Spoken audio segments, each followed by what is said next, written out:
So, promise. It's not gonna take 4 hours today. It's certainly gonna take less than that. Let's see.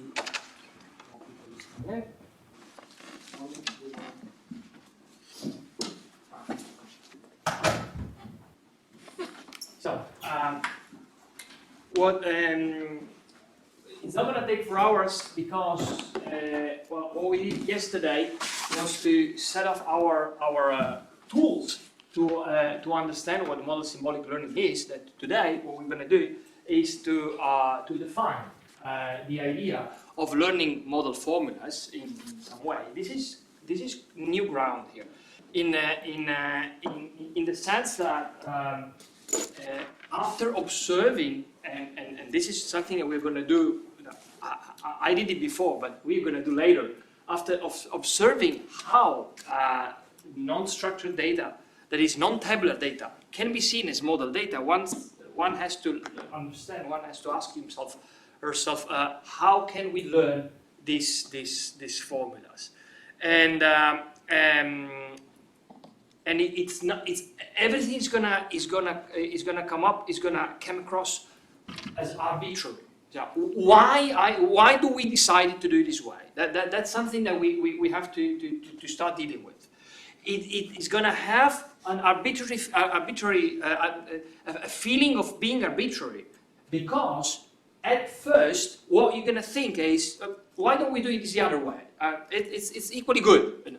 Why don't we learn the formula in this order instead of this order? And of course, there is no one way to do this, but the problem is to go to the end of this path and promise and that you can prove the properties that you wanted to begin with. There may be other ways to learn formulas. There may be also an efficient way to learn formula, but I cannot say. I couldn't be able. I wasn't be able to see other ways to prove all the properties that we wanted. So. This is not to say, again, it's not to say this is the only way to do it, but the feeling that you're going to have that it is arbitrary, we all had it, and in the end, we have to accept it, that this is one way to do all the steps and get to the end and implement it and have it work. Okay, so this is one thing. Another thing is that we learn. Hardly, I say. Well, I mean, it was painful to learn that there's still a difference between theory and practice. So what we're going to see today is nice and elegant, somehow. But then put it into ground. All this power is not as easy. So when tomorrow we're going to see this at work in detail, like we did yesterday, only superficially. Now we're going to see in detail. Not everything is going to be exactly as we learn it today. Why? Because having it exactly as we learn it today is a long way. It's not easy to program every detail and having. Sorry, I'm not using the microphone. I understand. What is the mic again? It's in front of you. Here. Thank you. So,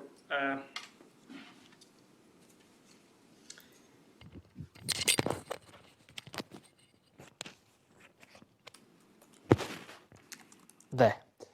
So having program everything to every detail is not easy if we want to maintain the efficiency and the fact that it can be used in practice.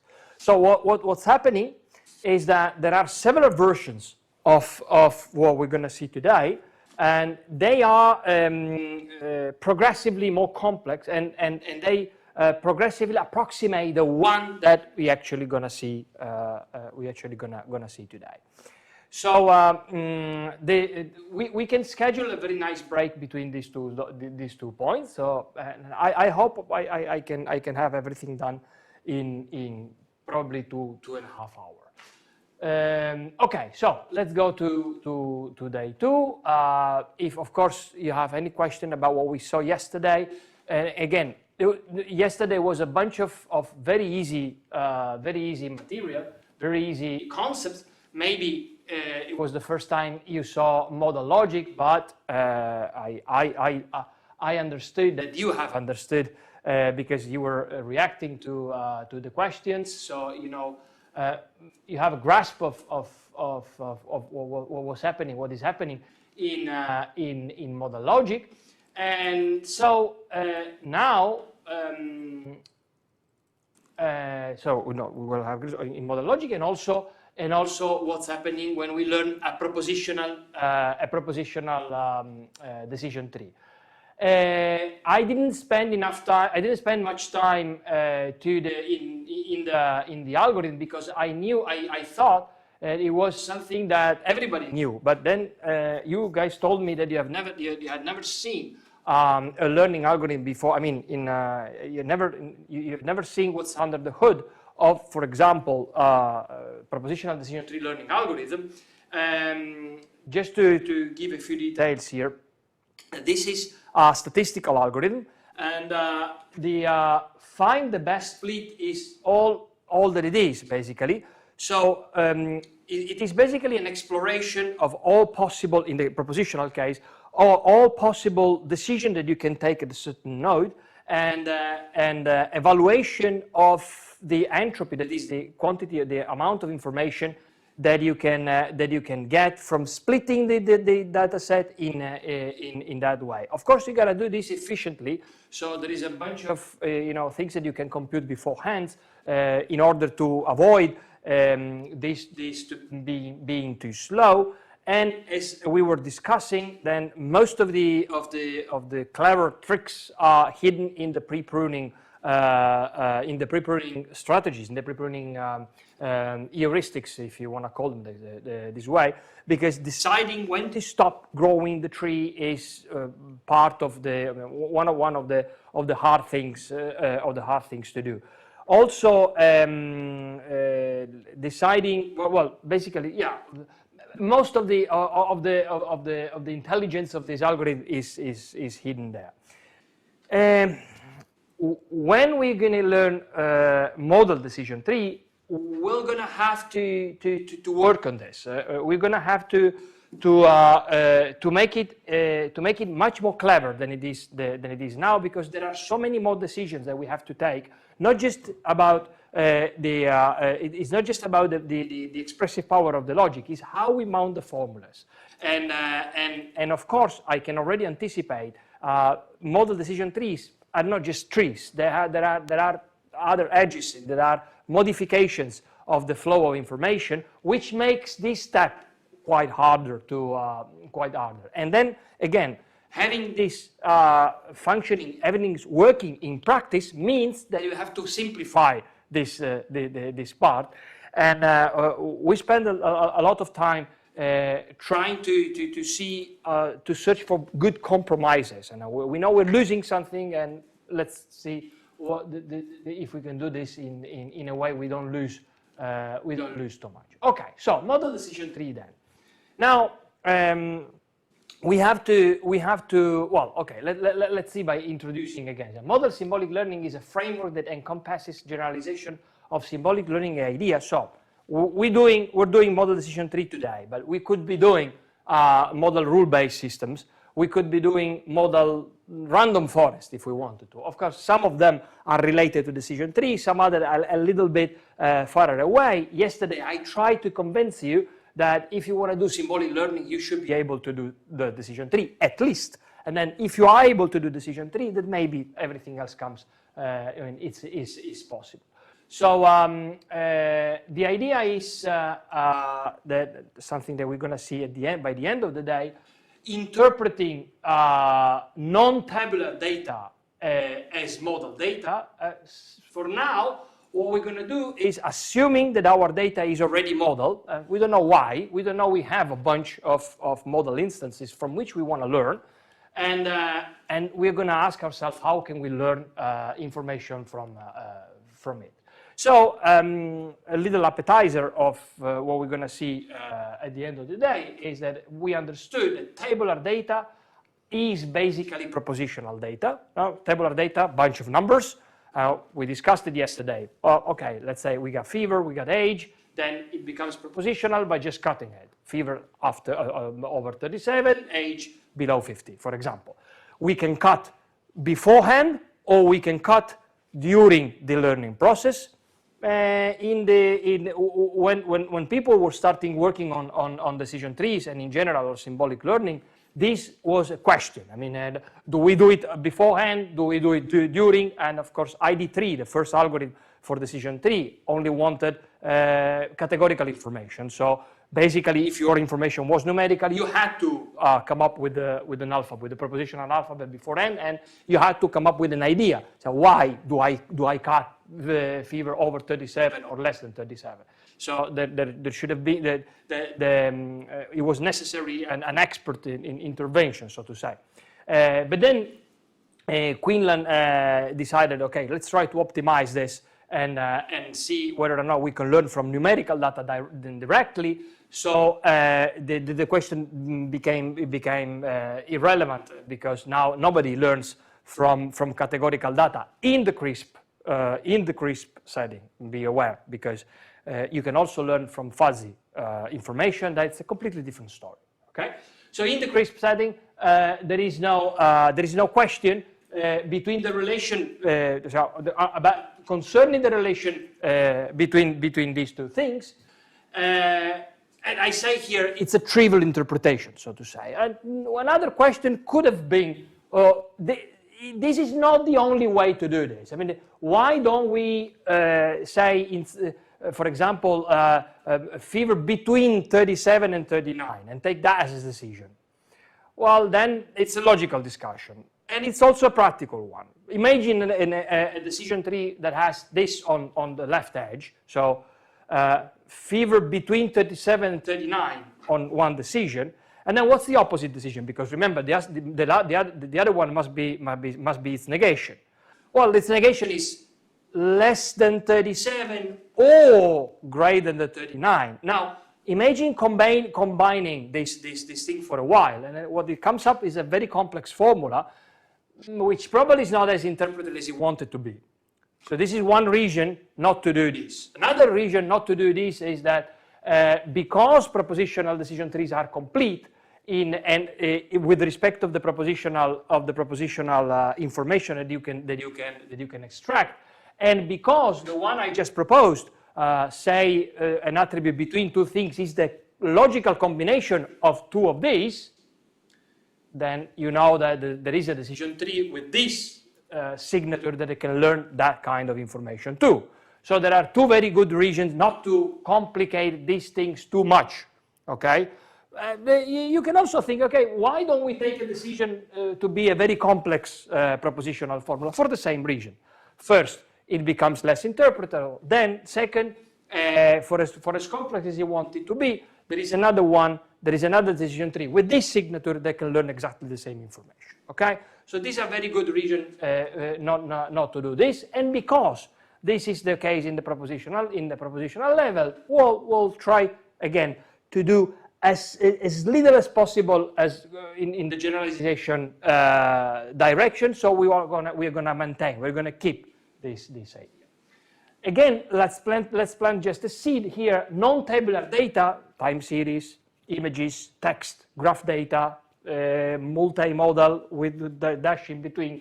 Without the dash in between. Well, I promise you, we can see it as modal data. Okay, maybe you already see this, maybe you don't see already, maybe you have an idea why this is possible. Okay, but it is possible. And so it may, and we're going to do this by what we call a transformer, just to give a name to the idea of passing through from here to there.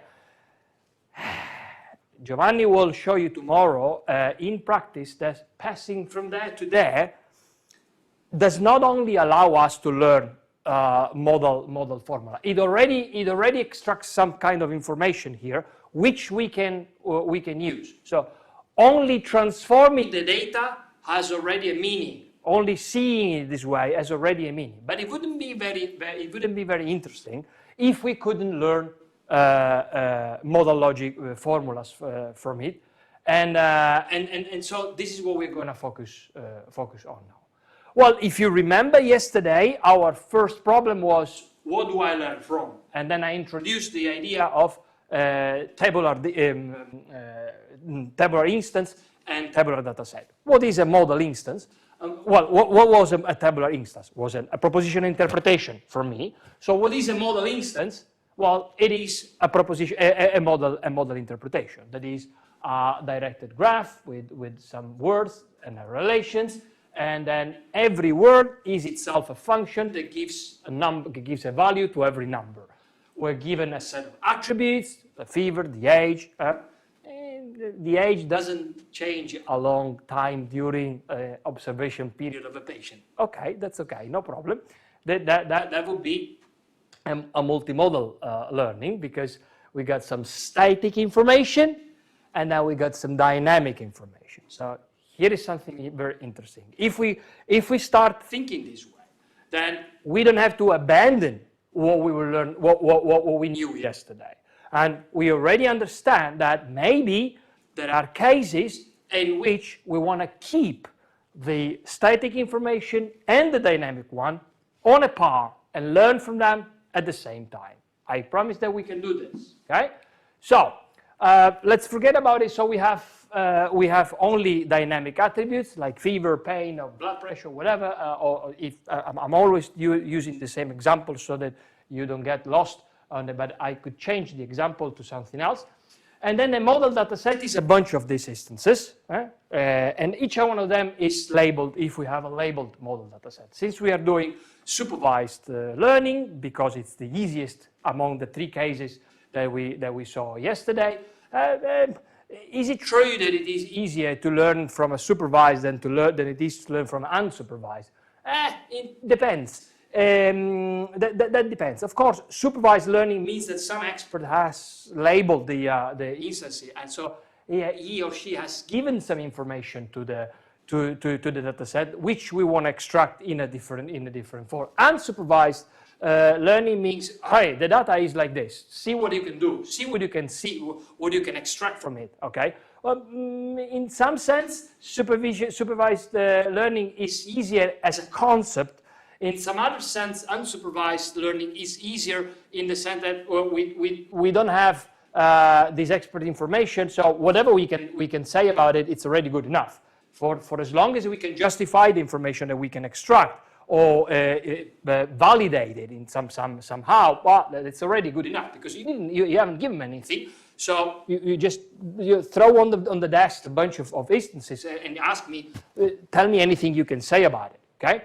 So we're learning, we're doing non-supervised learning from model data, and I told you yesterday some very interesting things are coming up, but they're harder to understand as a concept, and they look so much more arbitrary again than the supervised case, which it would be harder to justify it in this way. So yesterday we also introduced the concept of pure decision trees.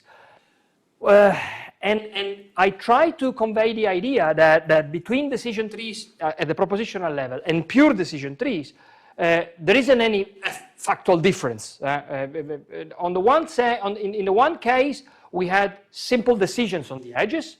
On the other case, we had formulas on the edges. And then there was an immediate way to step from one to the other. And then I said, pure decision tree is what we want, as a matter of fact, and then decision tree is the way we want it.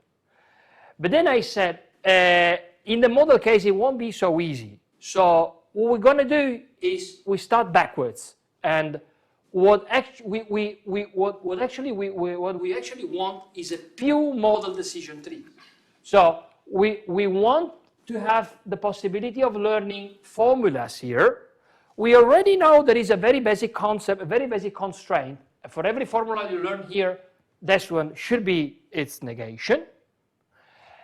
And then in principle, these formulas could be completely unrelated to from each other. Okay, for as long as this decides what is class 1, what is class 2, good enough, well enough, for as long as it does it well enough, I don't have to tell you how I came up with this. But then you say, okay, but this is magic, okay? How did you do this? Well, so let's start from here and then work our way backwards, see what we need to get there.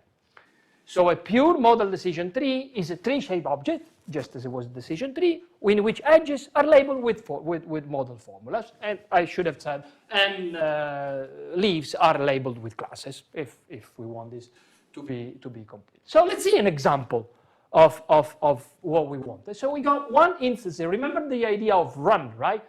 Run means take an instance and make it fall. Make it fall on the trees, see what happens.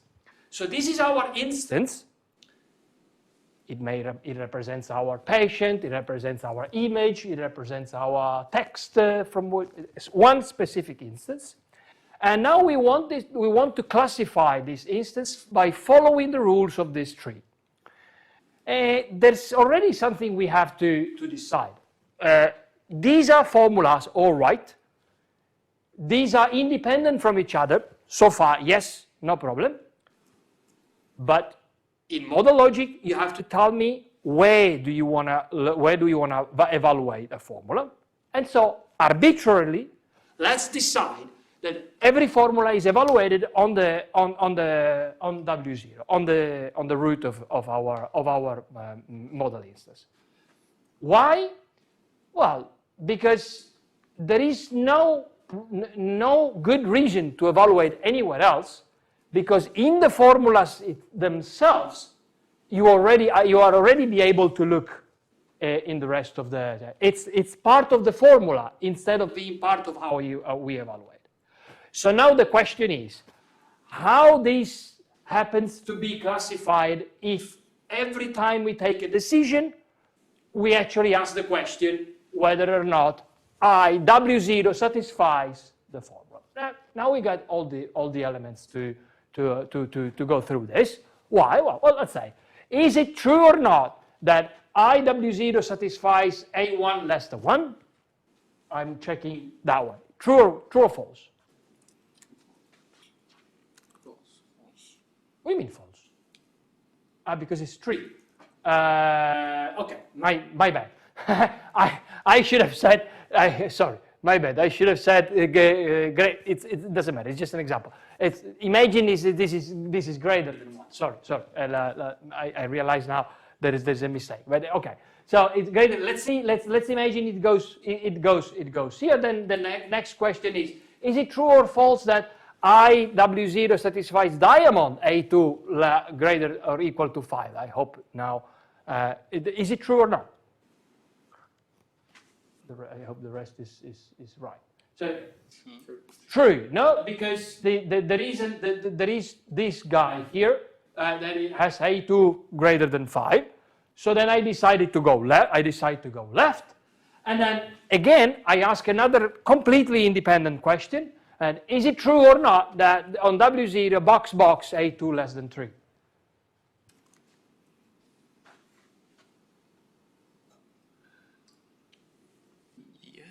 Yes. Why? Because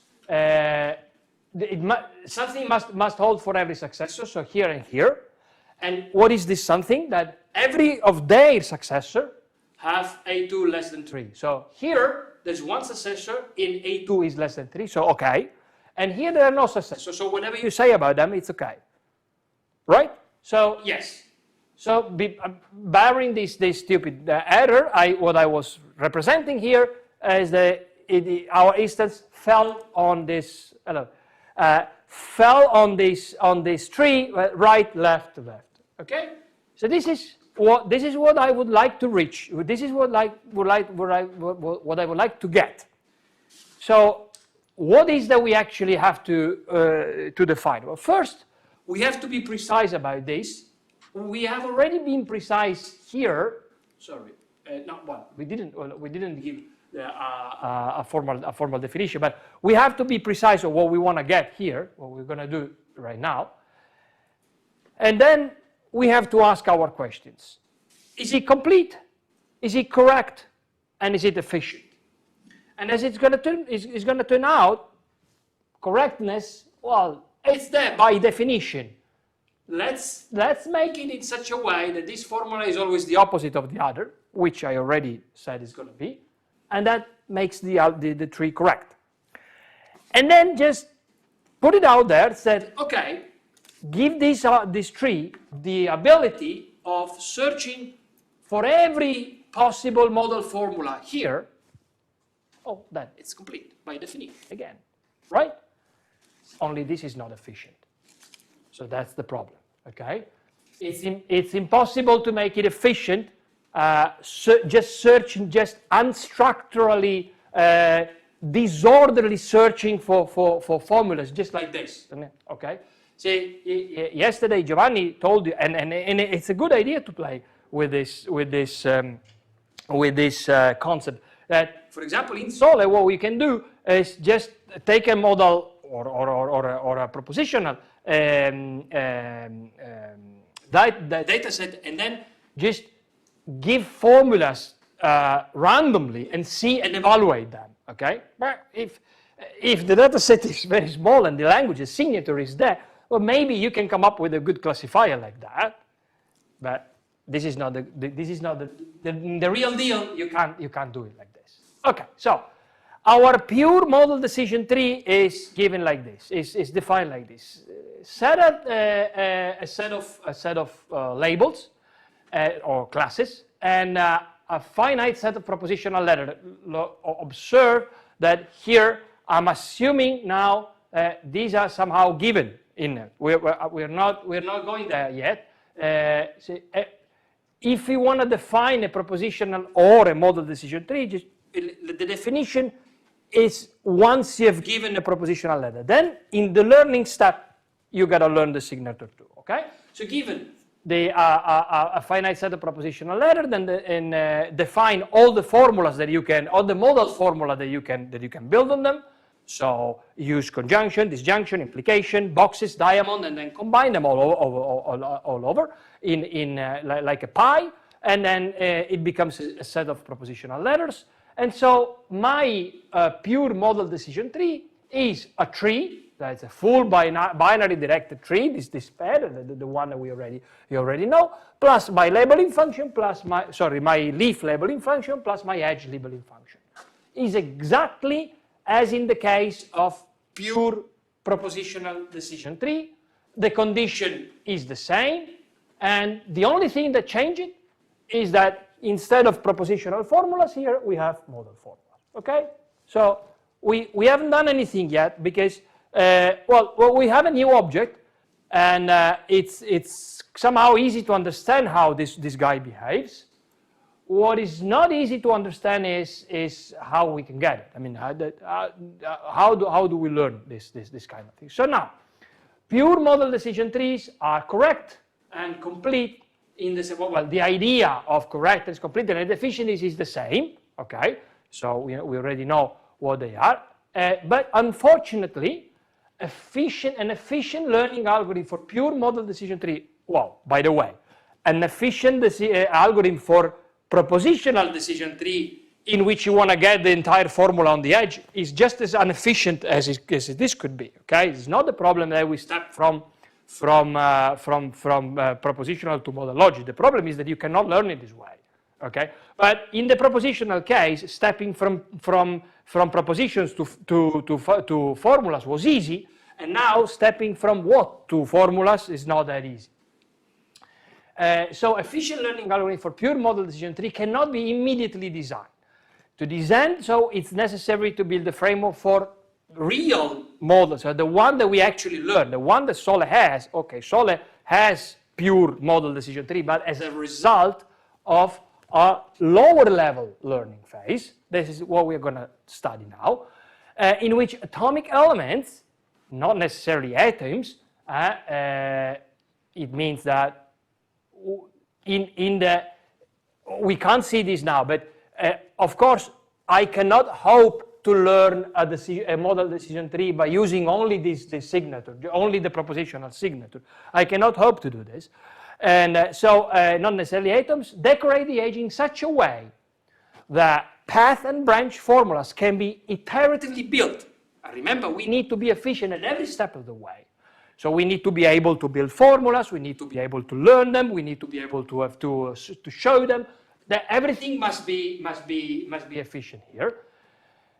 In such a way to guarantee the correctness of a single tree and the completeness of the family.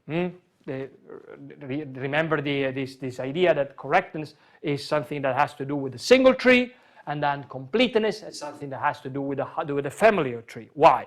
Because every single tree must know what to do for every instance at every step of the way. That is called correctness. But then suppose that your class is established, suppose that within your class is hidden some kind of, in this case, modal logic concept, then your technique should be able to pick it up, and that's completeness of the family. I'm not saying that each tree does that, but there is a tree that does that. All right? Good. So in a sense, so we proceed backwards. We know what we wanted to obtain. We want to obtain pure model decision tree, and then we go back to defining non-pure ones. All this preliminary introduction is necessary for everyone, for me, before anyone else, to accept how complex can be non-pure model decision tree. Because if I just throw them first day in the morning, you say, why? Why do we do this in this way? And now we're starting to understand. So this is the definition, and it's going to take a while to work through it. But again, this is the result of many different tries also. It didn't come up the first day. Okay, so let's see. What do we have on the edges? Well, one thing that I would like to keep is the fact that on the edges there are propositional decisions, because I like them from the propositional case. So I'll just leave them at that. But as I said a minute ago, we cannot hope that we are able to build all the formulas by just using them, because there is no modal information there. So I am adding the possibility of using these decisions here, diamond through and box false. We know them already, remember? Yesterday we spent a little time on that. They seem to be like I don't know, something that you just observe, and there is no real value in that. In fact, they allow us to do quite a lot of things. Our set of decisions, the lambda here, is the possibility. Observe also that for every p I put this negation, like I did in the propositional case, and then the box false is in fact the negation of diamond true. So this already goes in the direction that if I put something on an edge, I am able to put its opposite on the other one. Okay. There's also the true and false constant, which look propositional. Well, they are actually propositional. So why weren't they there in the propositional case? Because we didn't need them. Now we need them, but we need them for a different reason than we need this diamond and box true, box false. We need the diamond true and box false because these are our basic elements, our blocks to build the formulas. And we need the true and the false because the entire structure must be defined in a safe way, and in order to do this, we need something that is not semantically necessary, but it's just syntactically so. Okay, just to make everything works. So again, a little bit of arbitrarity here. Okay, so what is a model decision tree? Is a propositional decision tree. So we got vertices, we got edges, we got labeling function for the leaves, we got labeling function for the edges, and they go here. So for every edge, one of these things is on top. And then we got two new guys here, backwards and forward functions. Backward and forward edges are edges that modify the tree, but backwards edges modify how we read the tree. Forward edges modify the run.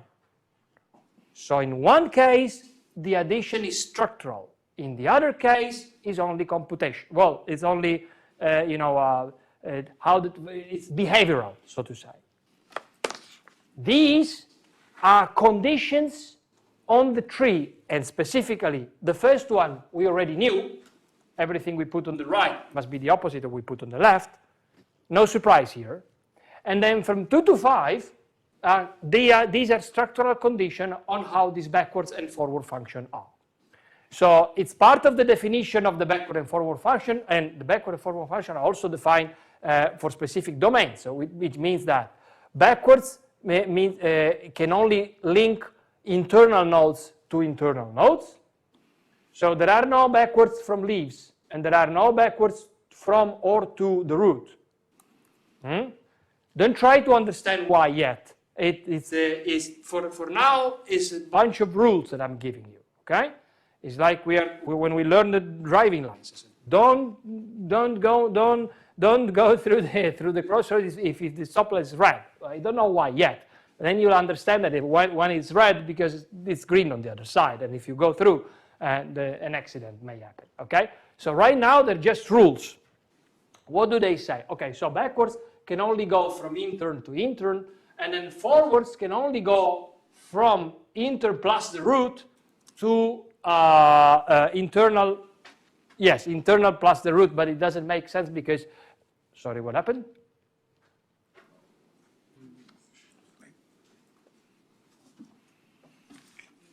Maybe, no, it's me, sorry. I don't know why. I think okay. Sorry. It doesn't make sense because forward edges function link non-leaf node to one of its descendants, so it will never be the root at the end of a forward edge. Okay, so now these conditions here, they serve two opposite purposes. On the one hand, we want this to be interpretable in such a way that every model formula can be built. So we are already thinking about completeness now here. And on the other hand, I want this to produce the least number of decision trees that it is possible for as long as they are enough. Okay? Yesterday, we said, and today we're going to see that again, we learned decision tree by using information-based, greedy algorithm, blah, blah, blah, blah, blah. But just as well, we can just throw formulas and see what happens on the data set. We can also throw decision trees if we wanted to, right? Thinking of this, the less trees are there for as long as entire family is complete, the better. Because if I want to learn these things not information based, not greedy based, and say just using a random generator of decision tree and then some, like let's say a genetic algorithm. Do you have experience in genetic algorithms, for example? You know, but you can think already with genetic programming. You can do this even for propositional decision tree. You will never think of this because propositional decision trees are so efficient that you can. It's better to learn them the classical way. But if I complicate things now, and maybe it also would make sense instead of learning, as I will prove it can be learned. You can also throw them, by randomly, and then combine that with genetic programming if you wanted to. And so the more rules are here, the less possibilities are there, and the easier would be for example, a genetic algorithm or a taboo search or whatever to go through, right? Okay, so this is good. This is what we want actually. And okay, let's see. I've got pictures for each one of them to make it easier to understand. Just the first one, just for example. Take two vertices, different one, and imagine that the backward of 1 is not itself, because, okay, backwards and forward edges can be self-loop, and when every backward and every forward edge is a self-loop, then the tree looks like almost the propositional ones. There is nothing fancy going on there. So whenever a backward is not a self-loop, it means that it does something. And then what happens, what this says is there are no two backwards that go to the same vertex, okay, to the same node. This is what number 2 says. Number 3 says backwards are like brackets. If there is one, then any backwards within it cannot go across. Okay, why? Oh, well, I told you, it looks arbitrary. Let's see this in a picture, in a pictorial form. So non-display backward and forward edges are self-loop. So this is how a tree looks like. It's already different from a propositional one for several reasons. One of them is we got these fancy things on the edges, and then the other one is that I didn't tell you how to build the formulas. This is everything that it is about, how to build path formulas, right? Okay, so this is how it would look like, and again, it looks like something that we may be able to understand. Non-self-loop backward edges look like this. So from time to time, in a tree, there's an edge that goes back. Okay, we need to understand the semantics of this. I can already anticipate. Backward edges will allow us to build formulas with conjunctions at a certain model depth. Okay, so that's one of the things that they do. So every backward edge is self-loop, unless I show it in the picture. And so, by definition of backward edges, I cannot go to the root. So this one is not allowed. By definition of backward edges, I cannot go from a leaf. So why this? Because backward edges allow us to build these formulas with conjunction at the same model level. But if there is nothing to build here, then it makes no sense to have a tree. Would it harm? Maybe not, but we would have so many useless decision trees that we don't want them because this is not efficient learning-wise. So this is not allowed. This is also not allowed because there are two edges that go to the same one. Is it necessary expressive-wise? No, I promise you. We have completeness without having these edges in this way, so I don't need them. Okay. This also is not allowed. Okay. What I meant to say here, I didn't want to show the counterexample by saying this is not allowed from V2 to the root because it isn't allowed to any backward edge to go to the root. But in this case, what I wanted to highlight is that it's not allowed that if a backward edge starts here, ends up on top of the other one. So like this. Okay, this is what I wanted to say is not allowed because backward edges must behave like brackets. Now we understand a little bit because if it is true the backward edges allow us to build conjunctions at the same level of the same model level, then they do behave like brackets. Or when we are within a certain model level, you can have as many conjunctions as you want. That's okay, which means having backwards edges in like in a line. But then all these could be within another level. Okay, but it makes no sense to have overlapping levels. All right then. We need, okay, I didn't show the pictures for forward edges. Why? Because they are there later. Backward edges, if we understand backward edges and the rest of it excluding the f function, we already know how to build, formulas from a tree. Okay? Then once we go through this, then we have to know how to define the run. And then the forward edge will become relevant. So for now, we can forget about it, okay? So now we know how this tree look like. Let's build ourselves a little vocabulary to talk about these paths and the parts of the something we didn't need before. We need it now because we have more material here. So we need the vocabulary to be able to talk about it. So let's see what a contributor is. Take a path like this guy here. Then so forget about this unallowed backward tree. So a backward edge. A contributor is where does your backward edge come from? So that is the contributor. A contributor of a path, denoted by zeta path, is defined as the only node such that it goes from some vertex to the second vertex of the path. Why? We have to think about it, because this is something that I have to anticipate. Because if we want to build a formula of a longer path here, we will do it in 3 steps.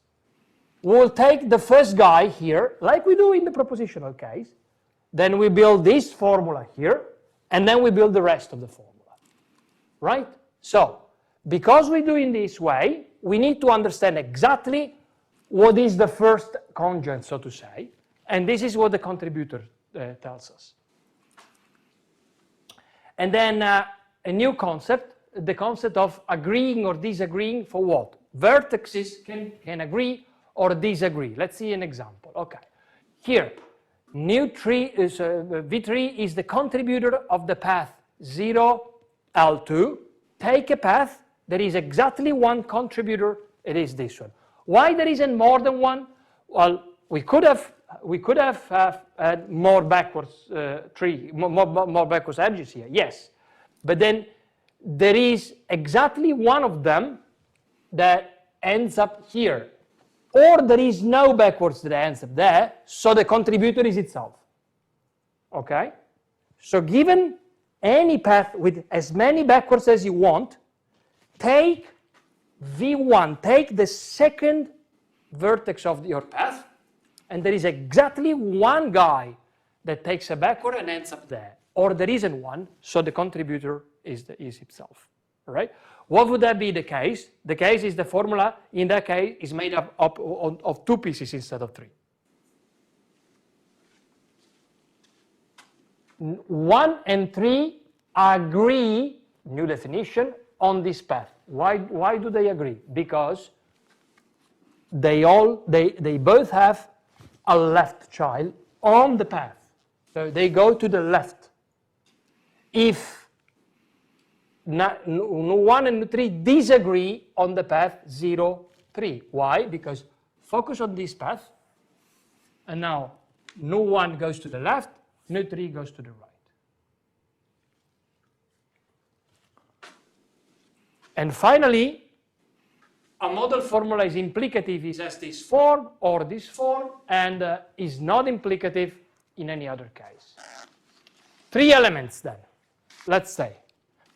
Implicative and non, well, okay, let's see. Agreement and disagreement. Implicative, non-implicative formula. And the type of decision on the edge. 3 elements, okay? So we take a tree like this, we focus on a path, and then we start building the formula. That is what I'm going to. And remember, our aim is to have enough expressive power to build all the formulas that we need to. And what I'm building here is vocabulary that gives me this expressive power. The 3 elements that I have introduced, which are agreement and disagreement, distinguishing between 2 types of formulas, and distinguishing between these kind of labels and these kind of labels.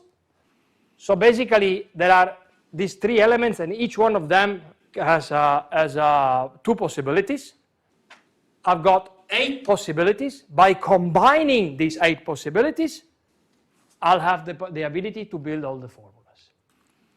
So, agreement and disagreement, implicative and implicative formulas, and the type of decision can be combined into several combinations, 8 of them actually.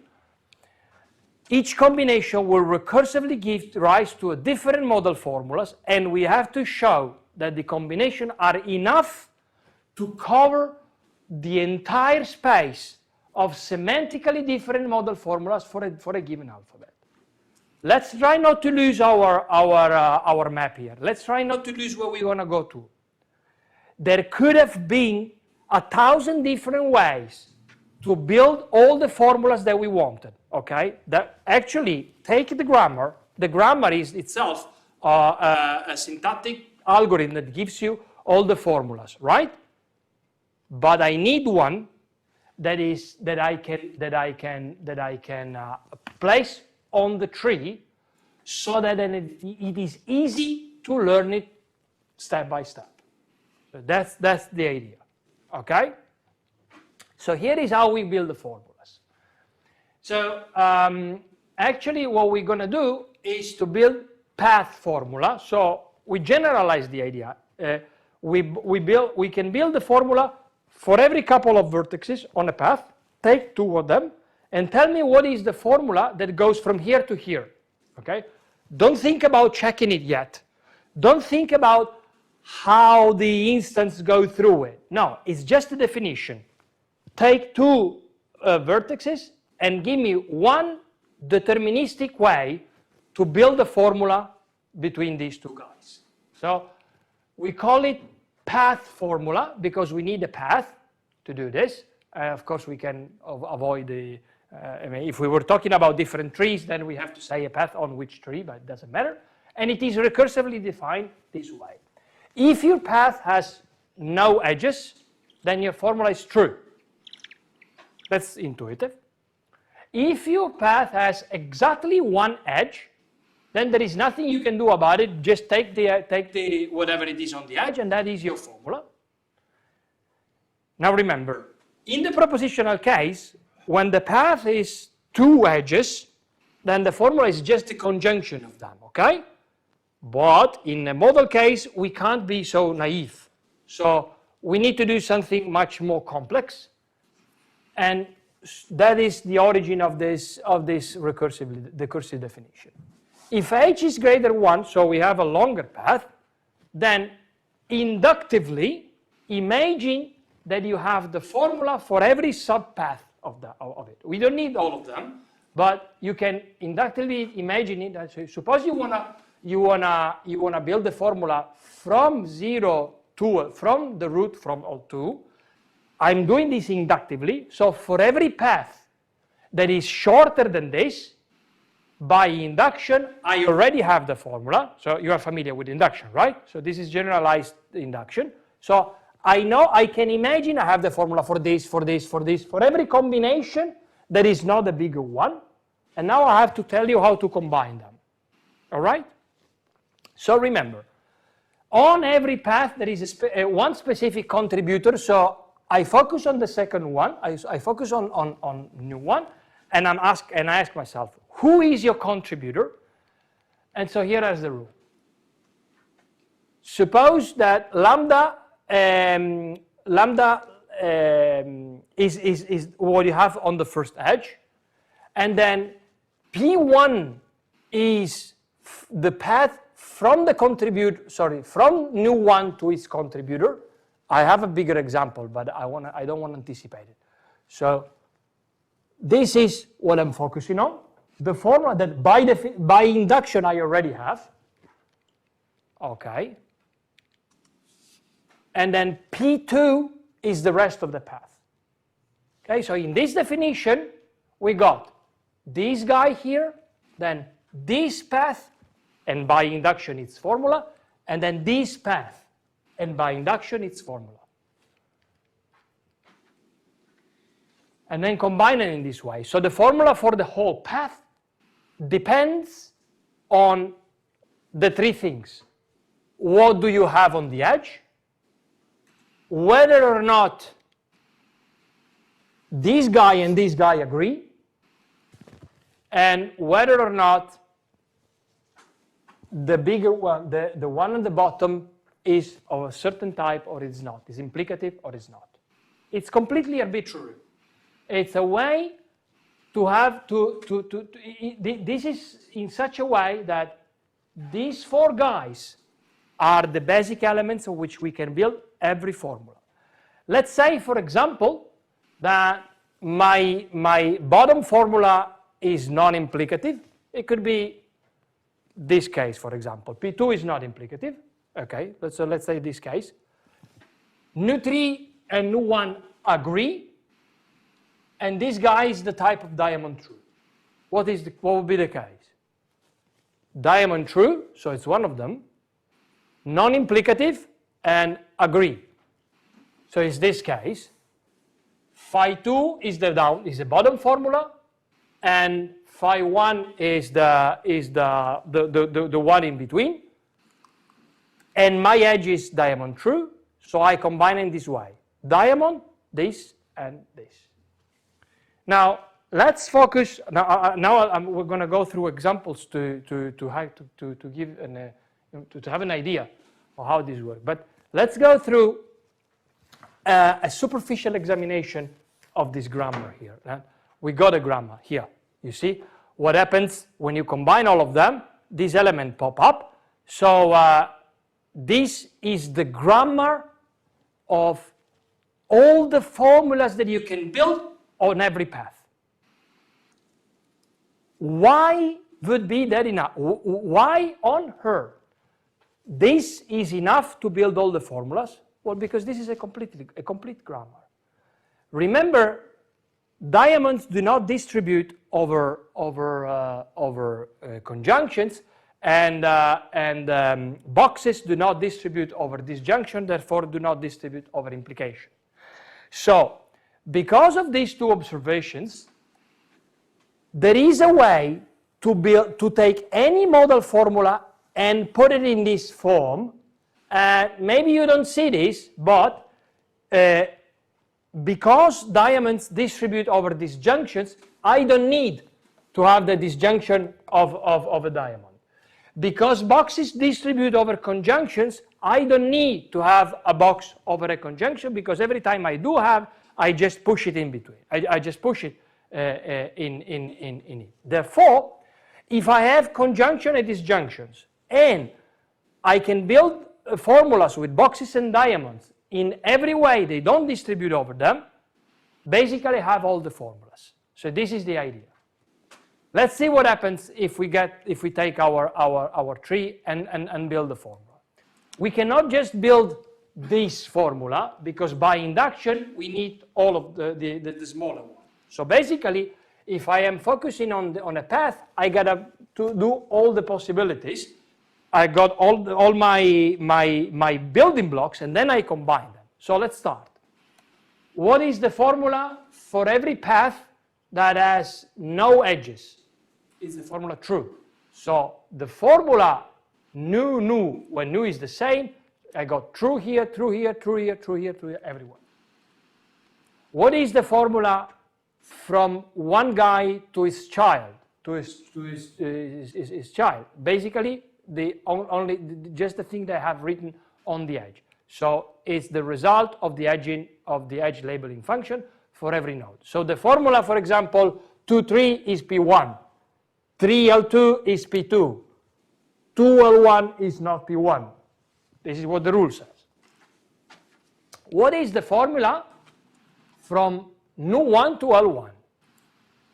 Nu1 to L1 is a first case of two vertices, so it's already inductive. In order to build it, I need three elements. First, I need to know what the contributor is on this path. What is the contributor? There is no contributor because there is no back edge. So this guy has a self back edge, so this is the contributor, right? Because I focus on the second one, from 1 to 2, the second one is this one, and I'm gonna take the only vertex on the path that has a back edge that goes to it, but there are no back edges, so there is a self back edge, so the contributor is this guy here. And then I need the formula that is between the second one and the contributor, but they are the same, so it's true. Here it is, okay? And the formula from the contributor here, which is this guy. I got all the elements. Nu1, Nu2 agree. and between nu1 and nu2 I've got the diamond. So I go back here and I got agreement, diamond, and of course the one in the bottom is non-implicative. So non-implicative, agreement, and diamond. Non-implicative, agreement, and diamond is this guy here, right? Diamond of the first one and the second one. So it's diamond of the first one, true, and the second one. There it is. Okay? So let's work out what is from the root to now to nu2. Come on. From the root to nu2. Who's the contributor here? Are there any? No, because in this path there are no back edges that go anywhere. So the contributor is nu1 itself, right? What is the formula of from the contributor, from nu1 to the contributor is true, because there is nothing. And then again, do 0 and 1 agree? Yes, they do agree, because this one goes in this direction, this goes in this direction, and then this edge is diamond, so it's the same case, diamond true, and this guy here, diamond true. Let's see now. From root to L1, from root to L1. Okay, this is a new case. A new case, but not actually new. Why? First of all, are there any contributor here? No, because there are no back edges on this path. So the contributor is nu1, right? But now the induction says that I gotta look for the formula from nu1 to L1, which I already have. So this is my pi 2, right? This is my pi 2. There it is. I got my pi 2. What kind of formula is that? Is it an implicative formula? No, it's not. So now I know exactly what the case is, because 0 and 1 agree, my formula is not implicative, and this guy, he's a diamond. So I know the case, and therefore I build it. Diamond, this guy here, true, and the formula they already have. Yes? Let's have a look to the formula.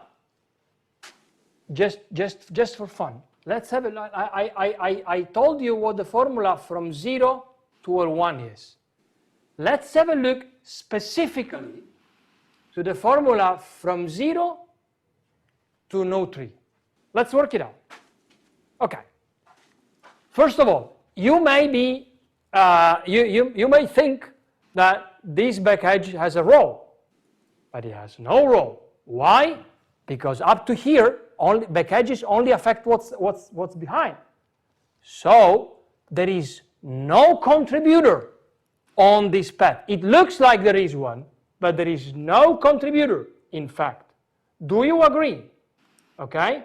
There is no contributor, because if there was a contributor, it should be from somebody below the last part of my path. My path is from 0 to 3 now. I'm focusing on this one.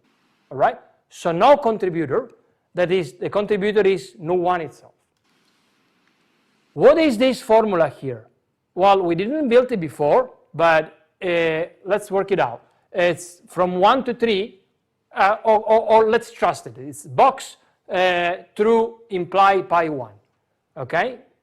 Well, maybe, sorry, forget about it. Let's focus on nu1 L1 and nu1 nu3, just for fun. These two guys here. nu1 L1 is the one we worked out before. Now, nu1 nu3, let's see what happens. No contributor. nu1 nu2 disagree, no contributor, and this is a diamond. So let's see what it says here. When they disagree, the one lambda is a diamond, disagree, diamond, and it's not implicative. Disagree, diamond, and non-implicative is this guy. Is this guy here. It introduces a box. So from here to here, it was diamond true and not P1. And from here to here is box true implies P1. Here it is. Box true implies P1. What is the relationship between nu1, nu3 and nu1, L1? Between the two formulas. What is the relationship between them? How are these two formulas related? Let's focus on them. Diamond true when not P1 versus box true implies P1. Do you see any relationship? What is it? What's the relationship? How are they related? Are the same formula? No. What are they? Cases, right? They're opposite cases. Say it again. Opposite cases. So one is The negation to the other. So this is the trick, right? Is it intuitive that if I go here and if I go here, I should check one formula and its negation? Isn't that intuitive? So what are we doing here? We are lifting up the idea of this is the opposite to the other to a new idea.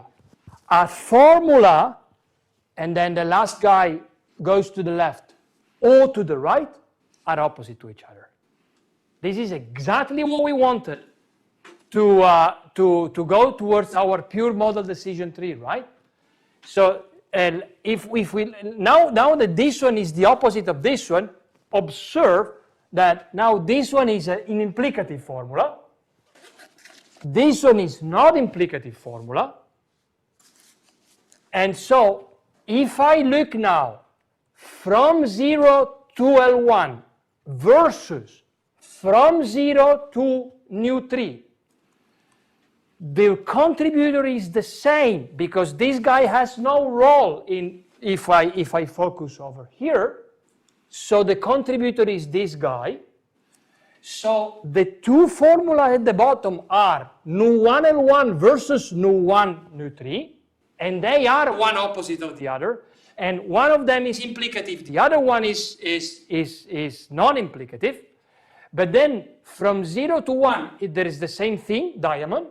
And because this guy is the same, they both, in both cases, we have an agreement because 0, 1, they agree on both paths. This means that if I look at the formula 0, 0 L1 versus 0 nu3, I've got exactly two opposite cases. Everything is the same except this formula versus this formula. So what do I expect? I expect two opposite formula. Let's look at them. Let's look at them. From the root to L1, diamond true and not P1 versus from the root to nu3. Here it is. Box true implies box true, not P1. You may or may not see it, but if you push a negation here, bram, this one pops up. Yes? Okay, so we're getting there. Okay, we're getting there because now we have the possibility. It looks like we can build formulas and their negations, and I have already anticipated that the grammar of path formulas is in fact complete for the entire model logic. Okay, is syntactically complete.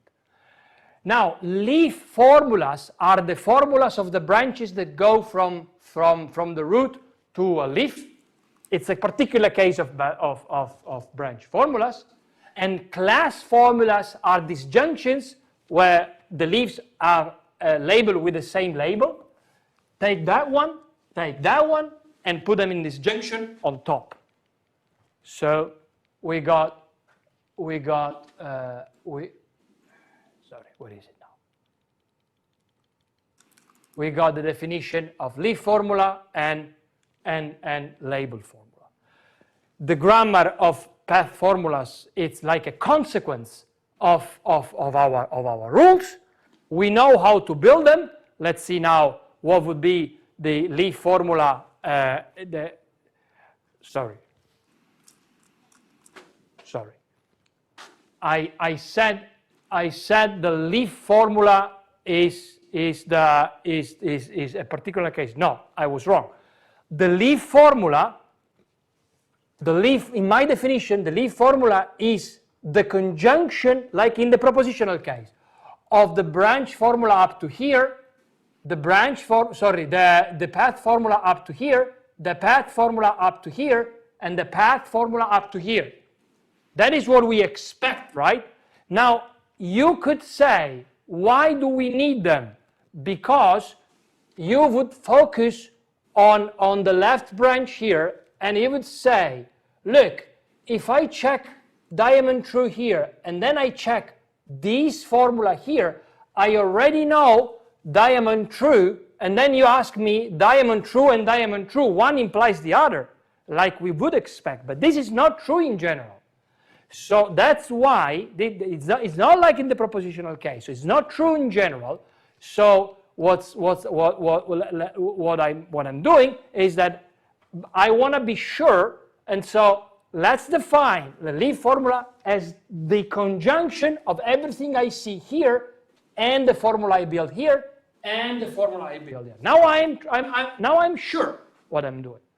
It may be very well the case that in some cases I'm checking the same thing more than once.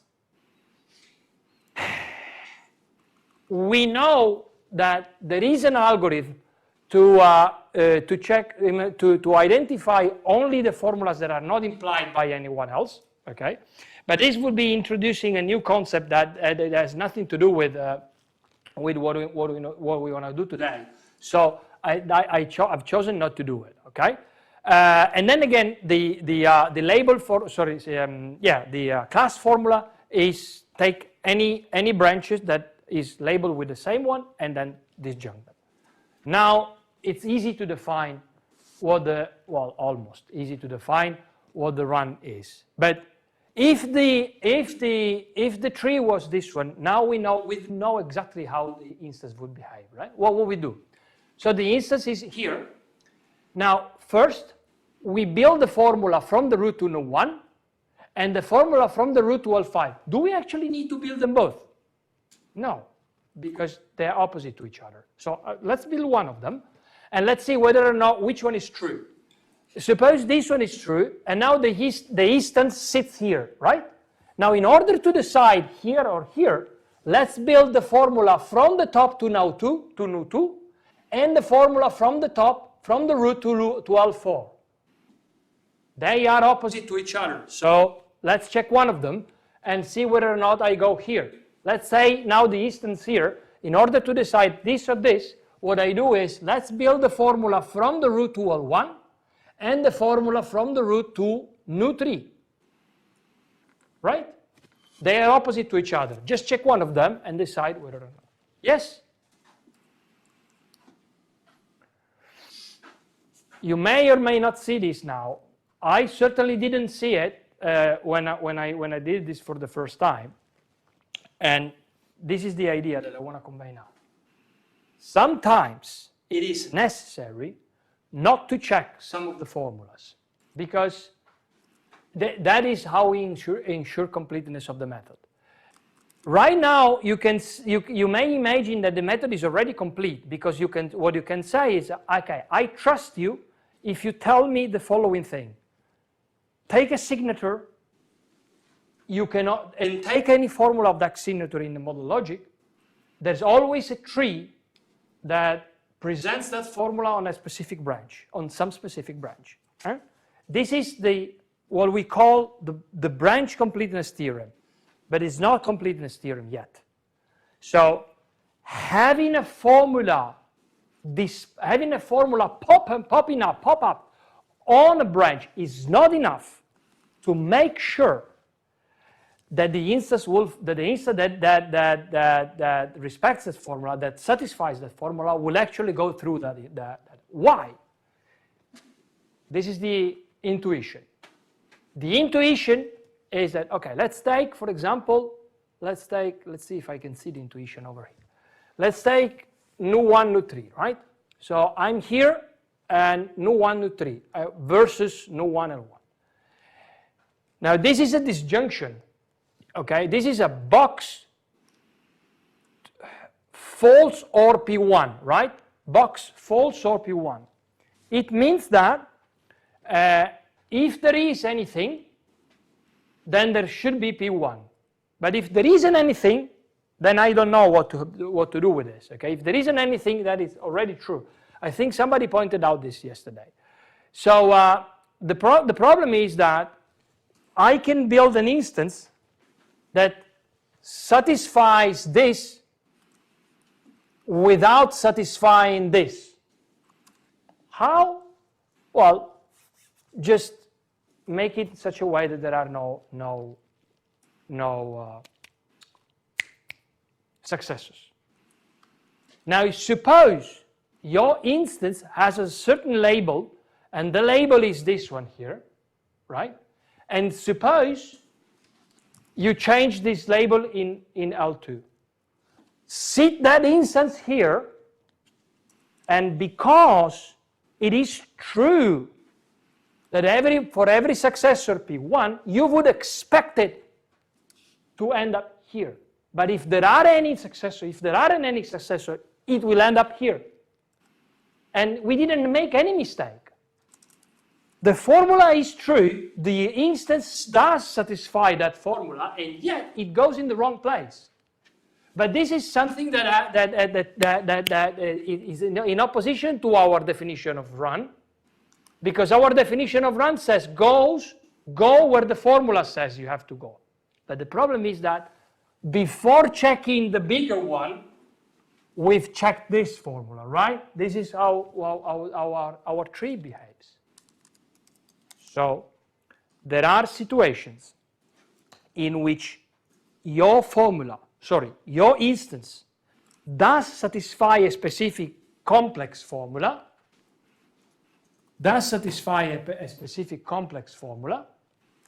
Come on. Okay. The tree displays that formula right where it should be, and yet the instance doesn't follow through. So this model decision tree is complete, but only with respect to branches, and not complete as we want it to be. Because what does it mean to be complete? Well, if something is true, you should go exactly what it is. It says like that, okay? So we didn't say this, but in a model data set, every label is basically defined by a model formula. Now, we are able to build every model formula, and our way to classify is check the formulas. Why doesn't it work?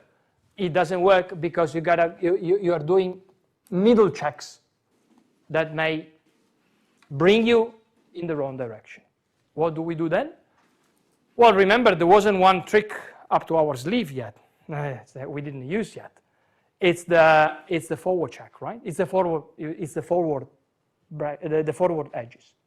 What did I say at the beginning? Forward edges modify the flow of decision. So one way to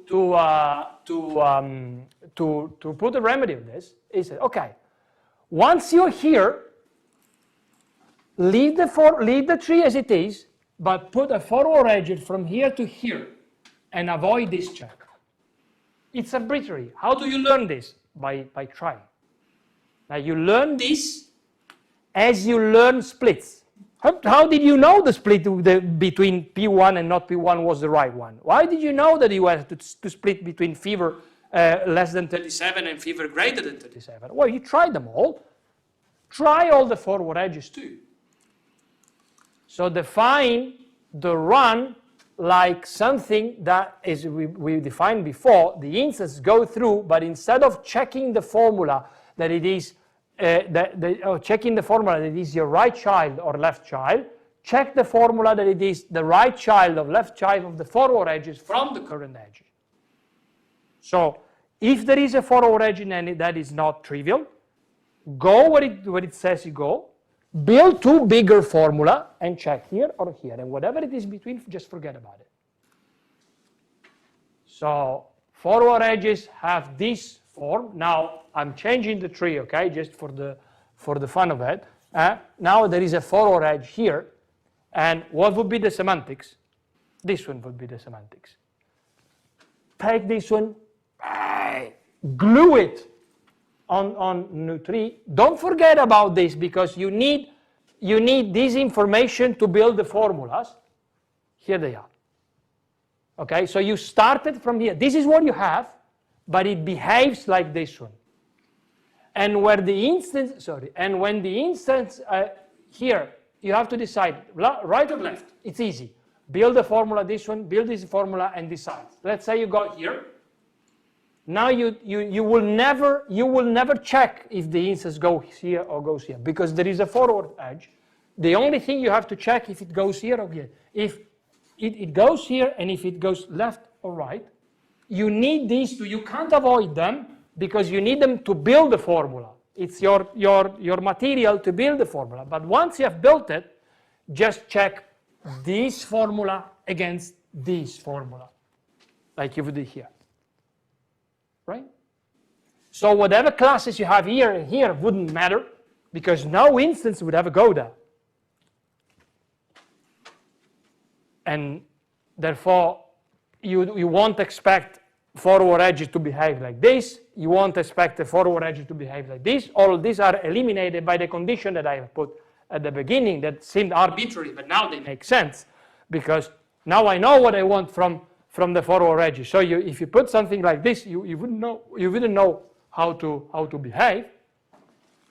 And then summarizing, backward edges. We use backward edges to build formulas with conjuncts at the same model depth, and forward edges to modify the flow of decision. If you got both ingredients in your recipe, then first, every tree is correct, because every decision is always the opposite of the other. Second, for every formula that you may think of, there is a tree that shows that on the branch. Third, for every formula that you want to check, you don't need to check everything in between if you put the right forward edge in the right place. If you looked, I didn't put it here, but if you look at specifically at the completeness theorem, when you try to prove the theorem for the single branches, the tree comes up strange, but it's still a tree. I mean, yeah, you got to glue the smaller tree together with the backward edges. When you look at the end, and the end result, it says, it is a tree. Yeah.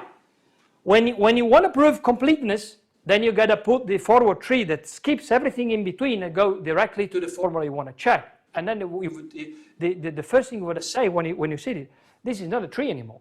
I mean, you have gone to the moon and back to tell me that in order to build the formula, you have to build the formula.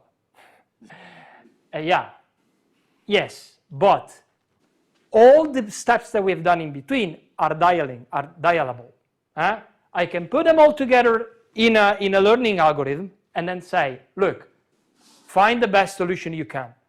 Put the backward edges as you want. Put the forward edges. If you want to try them, you don't want to try them all. Okay, you lose completely. It doesn't matter.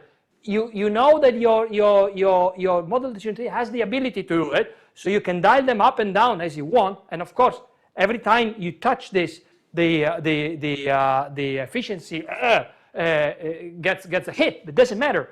This is exactly what learning is about: is to put the information in such a way that you can dial you can modulate how complex you want this to be. Like if you do in the neural network, if your neural network is not enough for one level, one hidden layer, put them 10.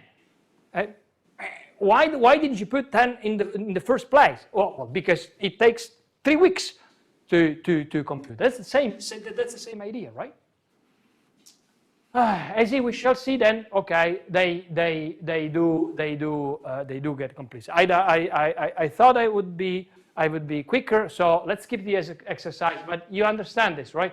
So now there is a way to have an optimal decision tree, no matter what the label are. because there is a theorem that says, look, these are models, and however you put the labels, there is exactly one model formula that distinguishes them, okay? By definition of the fact that these are model instances, these are finite, there is just a finite number of combinations. And they're all non similar, but that is another concept. Trust me, there is a model formula that distinguishes them. If there is a model formula, then there is a decision tree, and it's got some backward, some forward edges. That depends. You can modulate it. And one thing is, when you do it, it looks like some. This already looks like something that I mean, it's easy to understand. But again, if you look at the result of the theorem, it's completely it leans up on one side. It doesn't look a tree at all. But it doesn't matter. What it does matter is that you can do it, and therefore you can learn it, okay? And therefore you can learn. So learning a model decision tree is done exactly the same way as in the propositional case.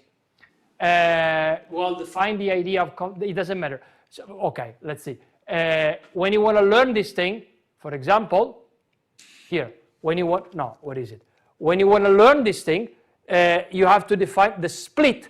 The split is not just build the two formulas, but build the two formulas that comes from the forward edge. Therefore, your path must be shortened, like I show you, like this. So the shortened path is this guy. From 0 to 2, the path is 0, 1, 3, 2, and the shortened path is 0, whatever, 2, I mean, or 1, either 1 or 3, it doesn't matter because they're the same. So you got this new definition here, what the shortened path is, and by the shortened path you define what a data set associated to a node is exactly what it was in the propositional case. Take everything that holds up to that point and check them on every instance, and then every instance that says yes, you put it there. Every instance that says no, you don't put it there. So the split is like take the forward, go to what the forward says, build two formulas, build the two associate data set, and that's your split. Because this is the split, you can evaluate its information. Same definition of information. Don't change anything. Like it was before. Same definition as information. The one that gives you the best information, remember, this is greedy learning. So once you try to, how would you build a model decision tree? Well, at every step of the way, suppose you've done it so far, so you got you have a data set on something that it is currently a leaf, currently is a leaf.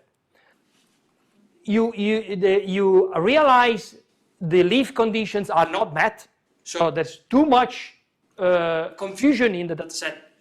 There's still too much confusion in the data set, you got a split. In the propositional case, that would mean just try all the way you can split like this. And now in the model case, there are more ways to split like this, and then you have to try split of level 2, split of level 3, split of level 4 with the forward edge. And then for each one of them, try all the backward edges that you can. Right? So this is how you do. So you understand, it's not easy to program this, but it is the direct generalization of what you had before. This also happened, it is exactly like this. You said you know MLJ, right? Some of you guys said you know the MLJ, model learning, machine learning in Julia, right? The algorithm for decision trees. To define the algorithm for model decision trees, we took that code just as it was, and we put something that in between, something more. Right, Giovanni? It's exactly what we did. So, pseudocode-wise, it looks exactly as it was before. Only find the best sub-tree split means something very, very complex from the practical side, right? Because you got to try all this possibility. But in the end, what happens that the family of decision tree in the model case, they are correct, complete, and efficient. Efficient. How can you say this is efficient? because I define efficiency only in terms, I define the complexity of these learning algorithms only in terms of the number of instances. Is this reasonable? Well, let's see. What is the complexity in the propositional case? Well, if you wanna measure the complexity measures how the algorithm behaves for bigger and bigger inputs. And you can may very well think that input can grow even, for example, in the number of attributes. But does it make sense?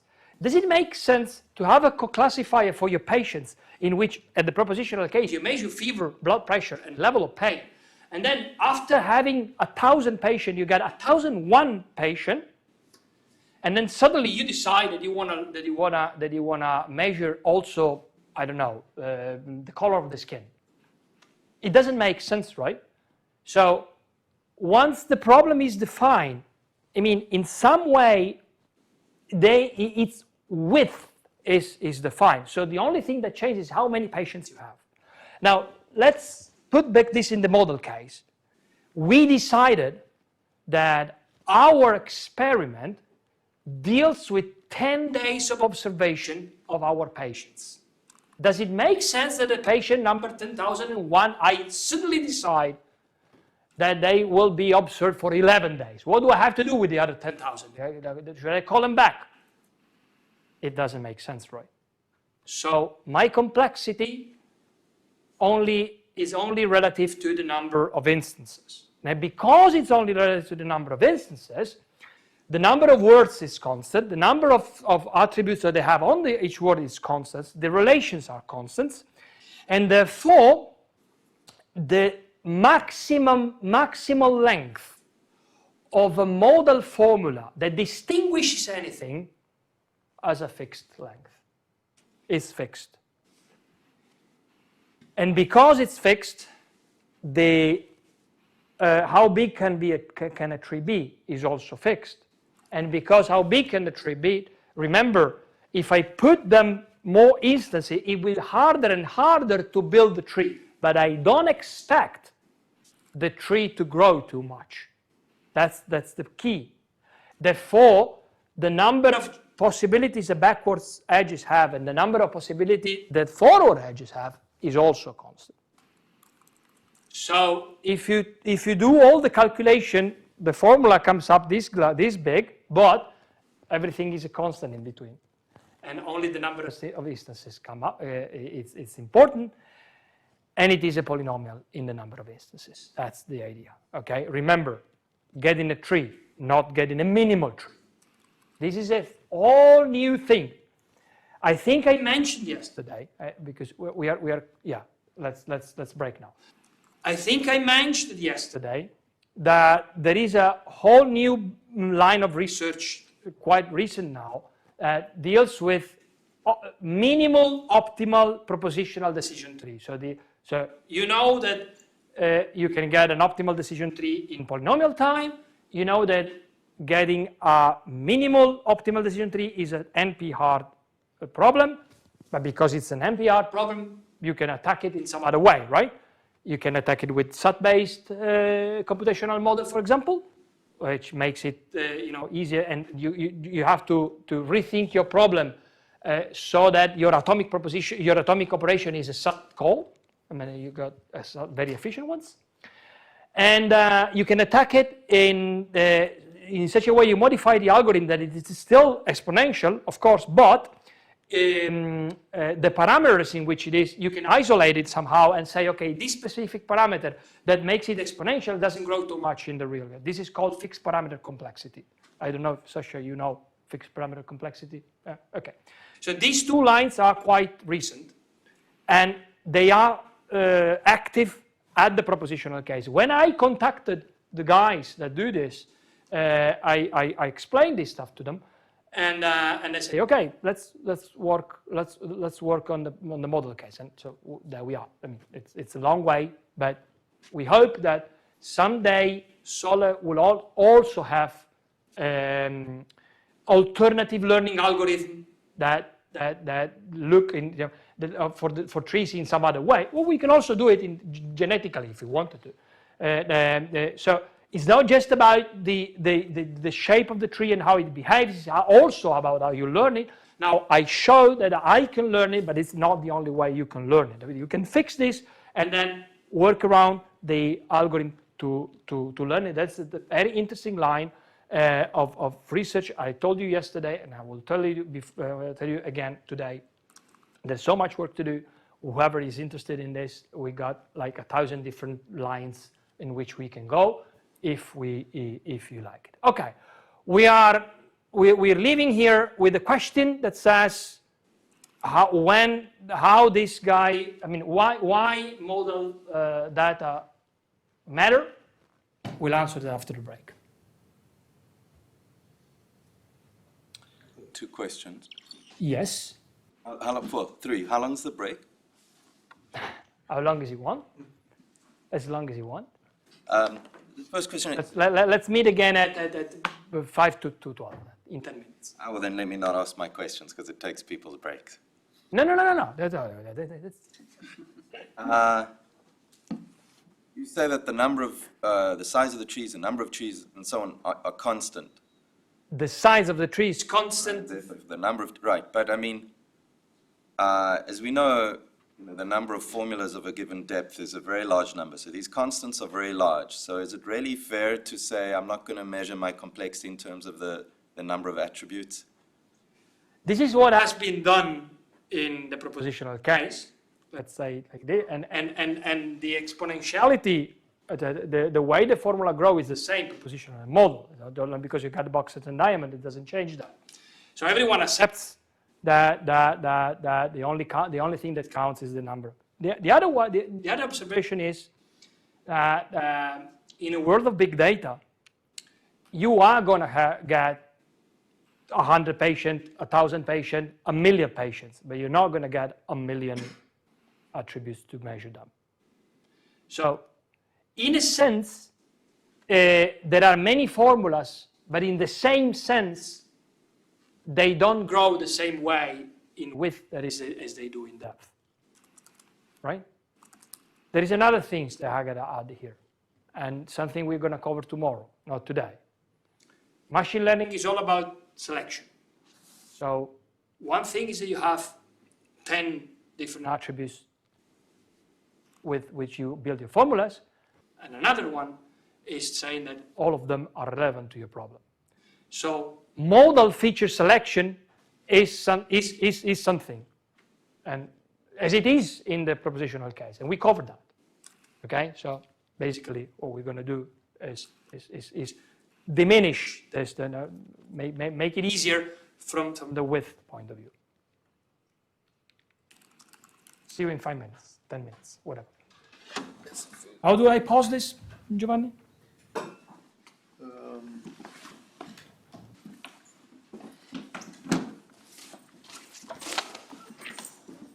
Sorry, no, it's not.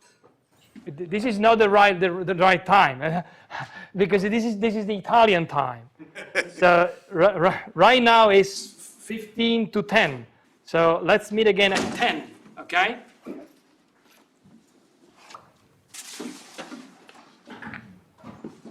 I also have a question. Okay. So let's see if we can wrap this up in less than an hour. I'm not sure, but we can try. Okay, so there are 2 things I want to do now. One of them is getting rid, finally, of this useless model logic, so abstract that I keep telling you guys that we got our patients and then we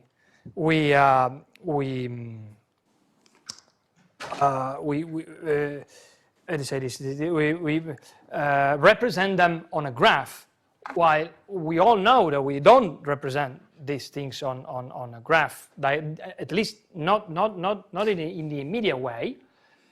And the other one, so what I'm going to do is introducing one useful modal logic, which is much more complex, syntactically speaking, also semantically speaking, but now you got the tools to understand it, because now I will tell about specific diamonds and you know what that means. I will tell you specific boxes and you know what that means. And so it is going to be easier for you to understand. And this useful modal logic, and we're going to introduce, study it just a little bit.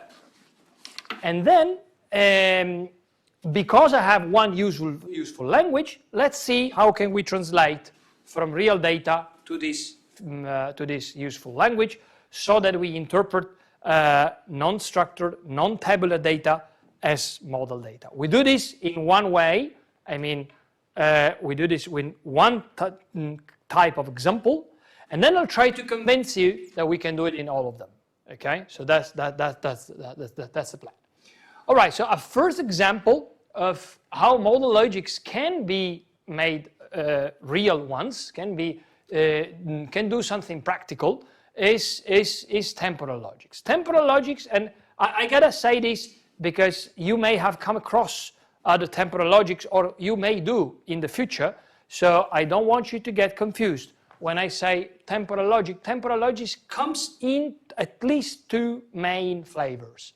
One of them is point-based temporal logics, and then in the point-based temporal logic come from a completely different background. They have been introduced in the 70s to serve different purposes, different from ours. And there is a big difference here, even if they're all temporal logics. So what's the purpose there? Well, the people wanted to formalize discrete state changes, like in programs or in robots, or in systems, like in operative systems. How do we formalize things that change discretely? Now, then today, then another moment, and another moment, and another moment. Well, let's call it temporal, and let's say our universe of discourse is an instant, and it doesn't mean anything in the real world yet. It's just one unit of time, and then let's talk about future, past, immediate future, immediate past, and let's do this in a linear understanding of time, or let's do this in a branching understanding of time. And he would say, okay, are you philosophical now? No, branching understanding of time in these terms is something very practical, because if you got a system and you discretize everything, and then your states are, say, for example, the value of your variables, and they change from one state to another, then depending on a certain condition, they may change in different ways. So you formalize this as a branching notion of time, right? So this is temporal logic in a point-based sequence. It's not what we talk about. Why? Well, for two reasons. First is because in real data, the instants do mean something, and it is not the same. So it do have a real meaning. And secondly, my patient having a fever in one instant, it is or it is not. It may or may not be very relevant. What it is relevant is that they have had a fever for some period of time, right? So this is the intuition somehow. So the other flavor is interval-based one, and implicitly defined to describe continuous processes. Real data is continuous, even if we discretize it at some stage. And such as time series, which is the example we're gonna see in details, and they properly express situations that are meaningful over periods of time. So we focus on the latter case. If you come across the term temporal logic, that depending on where you're reading it or who is talking to you, they may mean one or the other case, and you gotta be precise here. Are we talking point-based temporal logic, or are we talking interval-based temporal logic? It so happens, though, that point-based temporal logic are easier to understand. Because when I say point-based temporal logic are modal logic, what I'm saying is the worlds are instants, and then every word is labeled with the propositional letter, just as, every instance is labeled with propositional letter, just as they are in the model case. And then there are very natural way to define relationships, such as the next word or future words or past words. And it's easy to see the properties. They are irreflexive, some kind, they are transitive. That depends on the flavor, on the specific sub-flavor of point-based temporal logic. Another thing that comes up, if you look into the literature of point-based temporal logic, is that at some stage, people came up with modalities that relate different points in time that are not so natural as they are these guys. Say, for example, the until or the since. I don't know if you have ever heard about it. What is the until? It's a binary modality, not a unary modality, that says P until Q means P is here, and then any time until Q is there. So giving it a modal interpretation, a Kripke interpretation, it's not that easy, okay? So point-based temporal logic take a deviation towards something that is not modal in the sense that I like it to be. So this is not what we are interested in. But interval temporal logics, and the origin of them is the same one. It's also always the time that we want to model somehow. But in interval temporal logic, worlds are intervals. And so what is an interval? An interval is a pair of points. Take your time with point 1, 2, 3, 4, 5, 6, and so on. Take any pair of that, and that is an interval, right? Okay, so if worlds are intervals, then it's the intervals that are labeled with propositional letters. So these are my words, right? And so you got a P here and a Q there. And now you got to relate them. Now talking about next or future, it makes, we got to talk about it. And here's my questions. How many ways are there to relate two intervals on a linear understanding of time? In how many qualitatively different ways can you relate them? 3? Have you ever heard about Allen's relations? It's a hot topic in artificial intelligence, the old one, not the right, in planning, for example, right? And how many ways? It's not 3. It's not 3, sorry. It's not 3 because take one and qualitatively another interval can be here, right? So this is one, and wherever it is here, for as long as it doesn't touch it, it's qualitatively the same relation. But then when it does touch it, it's saying something different. So that's 2 now, right? And then again, whoever is this interval, for as long as the touching point is 1, it's qualitatively the same relation, right? But then you can make them overlap, right? And then begins and ends, and in between. How many ways? Can you count them? 9. Is it RCC8? No, we get to that. But now we are in the basic stuff, so we get to that. So we got the direction. In RCCA, you don't get you don't have a direction. It's 13 ways. How this number can come up? Well, take any 4 points, constrain them. A is less or equal than B. Sorry, in this case, less than. And C is less than C than D. And then there are 13 ways in which you can relate all the 4 of them by respecting this. It's just a matter of count, okay? So typically interval-based logic allow one to refer to inside intervals, overlapping intervals, starting interval, ending interval, and so on. And then again, there are, here I'm listing 6 of them. Then there are 6 of them that are symmetric, so that makes 12, plus the equality relation, and that's the 13. All right? Why don't we show you equality? Because from algebra to logic, equality always loses its senses. It doesn't matter, you don't have a modal operator to say here, because you just say here, right? So if you got 13 relations algebraically between any two intervals, you come up with 12 modal operators, because there is no operators for equality, right? This is how we usually denote them. The square brackets are there because these are diamonds. So I told you yesterday, at some stage we're going to put the name of the diamond, because this is a multimodal logic. Multimodal with the dash, this kind, okay? Many modalities that represent the same information.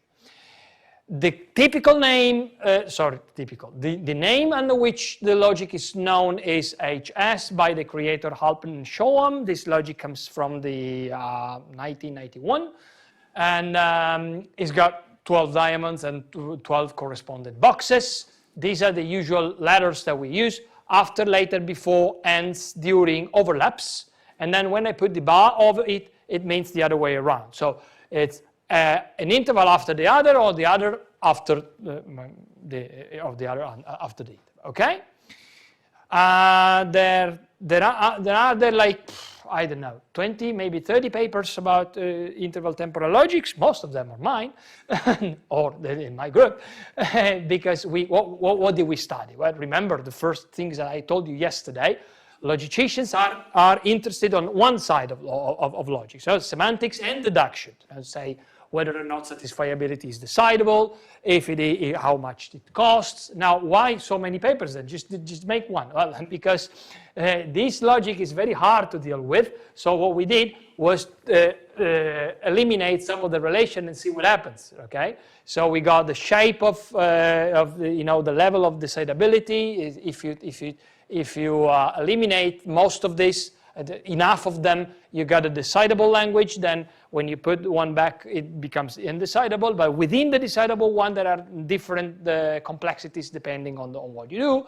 And then you got to look into axiomatizations, and then you got to look into our ability to make deduction with tableaus, so on and so forth. Okay, this is not what we're talking here about, but it is important. Why? Why? Because the more you know about logic, the better tool that is for learning. We know everything that there is to be known. Maybe that's also false, actually, as we are discovering right now. But we can say we know so many things about propositional logic, which makes the perfect tool for learning. And we know so many things now about interval temporal logic that makes a good enough tool for learning. It's not something. It's not a logic. It's not a language that is just useful because it represents things in a nice way. We also know how to deal with this information. At least we know enough. We can do some deduction, and we can do interesting things. What is the syntax? Well, the syntax is exactly what you expect it to be. So you got your propositional atoms, whatever they means. We are not going there yet. We will do in a moment. But let's think of this as propositional letters so far. Negation, disjunctions, and then you got everything else as you did before. But you got new diamonds, one of them for each Allen's relation, and a new box for each Allen relation. So, for example, when x is a, this is read that exists an interval after the current one with the ending point in common. Remember what I told you yesterday when we were discussing what a diamond means on a graph in the original language, and I said, when I say there is a diamond that does something or which something is true, I also pointed out to the fact that that is a qualitative sentence. It says there is a word, but it doesn't say the name of the word. This is also qualitative, because when I say there is an interval, even in a specific case like there is an interval immediately after that one, it means that I'm sitting on an interval, and then there is an interval that starts here, but I don't know where it ends. So qualitatively, they're all the same. All right. So this is what makes the language somehow. I mean, it gives the expressive power, but it also takes some out, because I cannot actually express we should discuss about it, but so far we can say I cannot express anything about the length of this interval or how it is, or what the name is. So where I can only say qualitatively what it is. So for example, another example, if you got a B there, then it means begins. So it says there exists an interval that starts the current one in which phi holds true. The box version of each operator captures the idea of all intervals. So you got box A, it becomes for every interval that starts where my current one ends, and something happens. Just as it was in the propositional case and in the other case that we gone through, we got non-minimal languages. So conjunction, implication are all definable, but we take them for basic, as elementary, because now we understand we need to learn. And now we know this, we need to learn greedily, or at least what we do is learning greedily, and it would be very nice to have all that. We use that, right? Remember, in the formula that we built earlier today. So, examples like I like to go over how do we express the fever is over 38 in the current interval. How do we do this? Because remember, current interval is W0. So do I need to do anything special? No, fever is greater than 38. But now how do we express in the current interval, while the fever is over 38, there is an interval during which pain is greater than 3. Sorry, this is a mistake, a typo. How do we do this? So we know that in the current interval, fever is over 38, so it must be something like that. But then, there is an interval, so I have to use a boxes or the diamond? A diamond, and what is the relation? During. Fever is greater than 38, and there is an interval during which pain is, during the current one in which pain is less than 3, right? Let me point out something quite difficult to accept now. Does pain less than 3 have in an interval during this has anything to do with pain less than 3 in some other interval within the current one?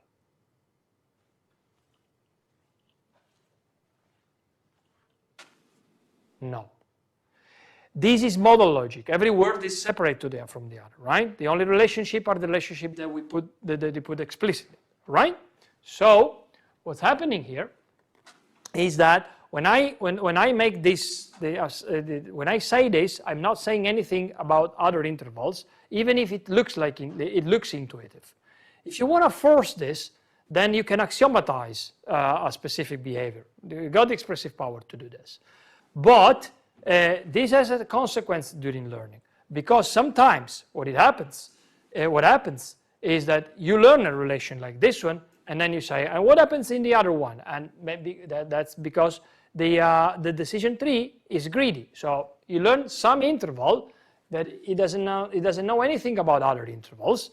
In some cases, this may be not so intuitive. This is something that has a consequence. When we read formulas, we need to keep this in mind. How do we say the fever is always below 37 during the current interval? Do we use a diamond or a box?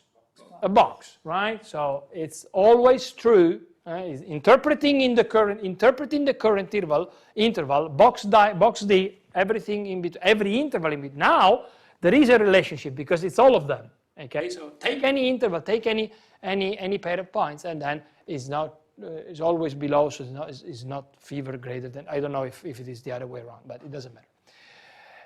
So interval temporal logic is one way to concretize modal logic into useful logic for language. It's not the only one, but again, it is quite a good example. The paradigm for modal symbolic learning, the one we just learned before, is general. But then in practice, we almost always use interval temporal logic or a variation of it. Okay, there are two kinds of variations that we usually use.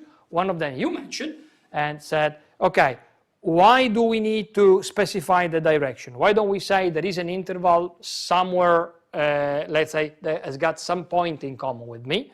Okay, these are called topological relations and are definable in the original language. And then the other variation is that instead of doing it on linear order, let's do it on a plane, for example, and the interval becomes rectangles, and then the relation becomes 13 by 13, that's 169. Okay, you can see this already, and so you know that if you can talk about something in one dimension, then you can talk in the same way in 2 dimensions, 3 dimensions, and so on. Okay, not everything makes sense, I mean, in the real world, but some of them does. Let's forget about this now.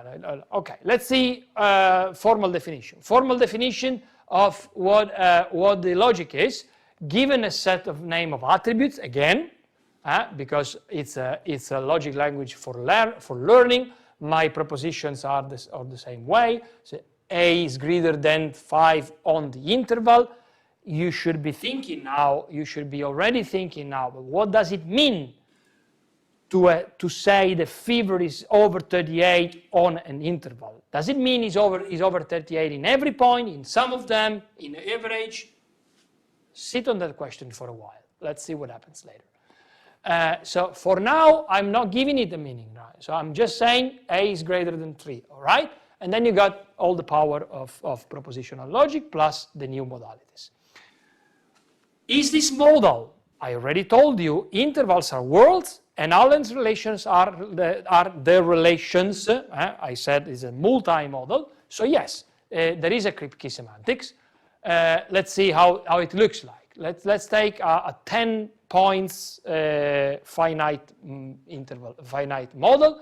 So it's a linearly ordered set.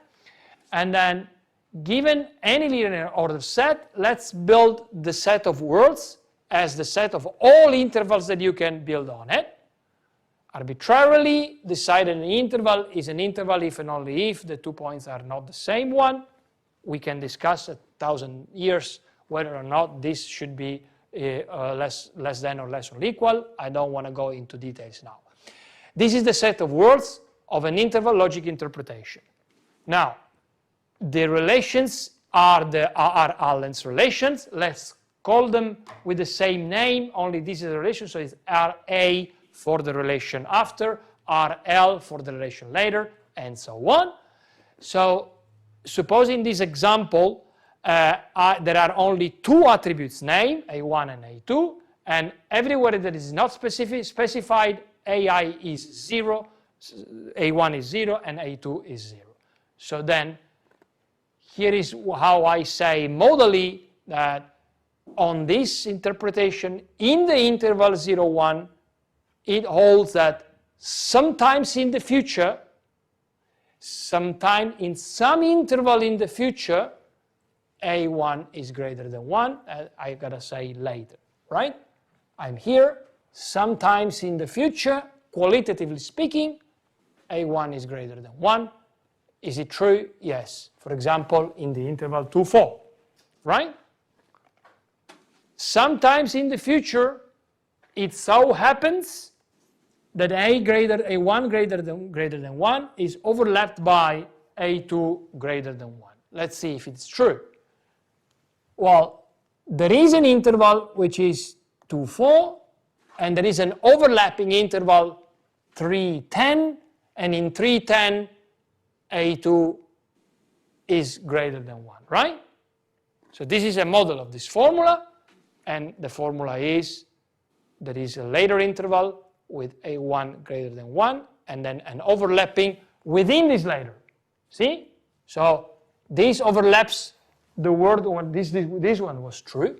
Here it is, with A1 greater than 1, right? So this is exactly the same machinery that we had before. Exactly the same one. Does it hold true that in 310, here it is never true within me that A2 is greater than 6. Well, let's see. I said everything is 0 except is specified. In 6, 7 is not 0. but A2 is equal 5, so it's not greater than C, so it does hold true that box D, A2 less than 5, less or equal than 5. Yeah? Easy. Formal semantics. Given a set of attributes, an interval temporal interpretation is the set of words, and this is not just one R, it's a set of R's, right? Every word, every pair of words may be related by more than one relation. And R is a set of Allen relations, and for each word denoted as an interval is itself a valuation function that gives a name gives a number to a name. All right, like it has been for the entire tutorial. An interval temporal interpretation and a word W naturally induce a truth relation. I'm using exactly the same notation as I used before.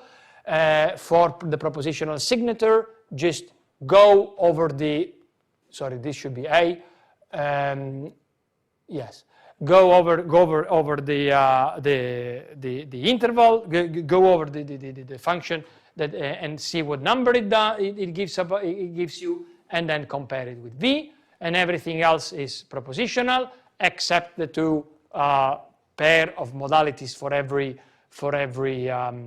Allen's relation. But then we already know how to interpret them. From an interval, you want to say there exists another one in the relation X, so you go and see whether or not it exists, and exactly as we did in the example. If there is, if I satisfy phi at some interval, then I is a model. All right. Now, if you remember, when we try to examine the language of basic modal logic, already some non-immediate formula came up to be true. We thought about it and we said, okay, look, this is true in every model and every word, right? Specifically, what we called K axiom, the distributivity of boxes over the implication. Remember? Box P implies Q implies box P implies box Q. That looked like a formula that we just, we took from the hat, and then it turned out that it was true in every word and every interpretation. That is an axiom of modal logic. If you want to know this is the only axiom of basic modal logic. Non-basic modal logic are defined by, well, this is not the case that they are defined, but they have other truth, other validities. These are some of them. These validities, there are a bunch of them, but I'm just showing examples.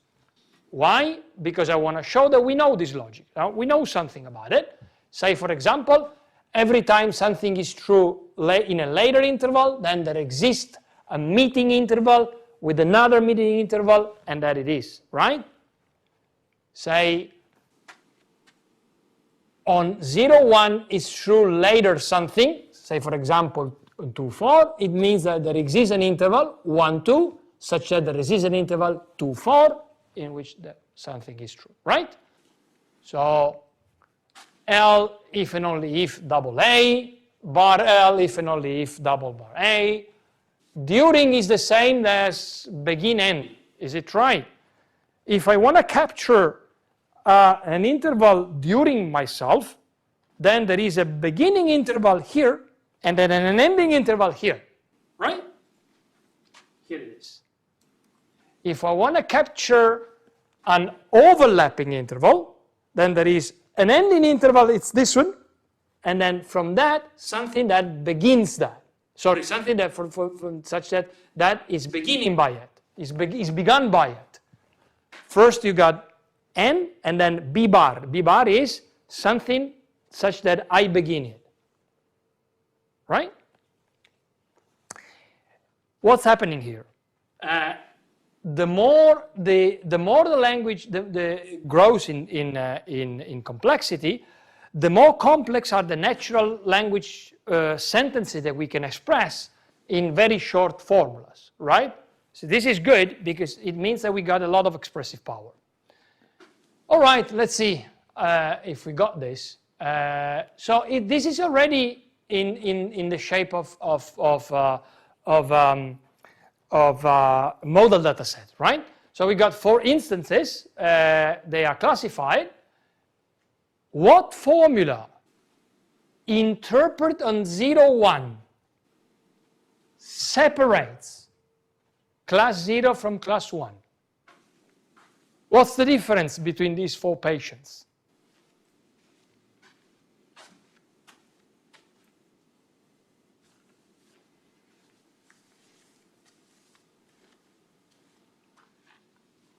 There's probably more than one.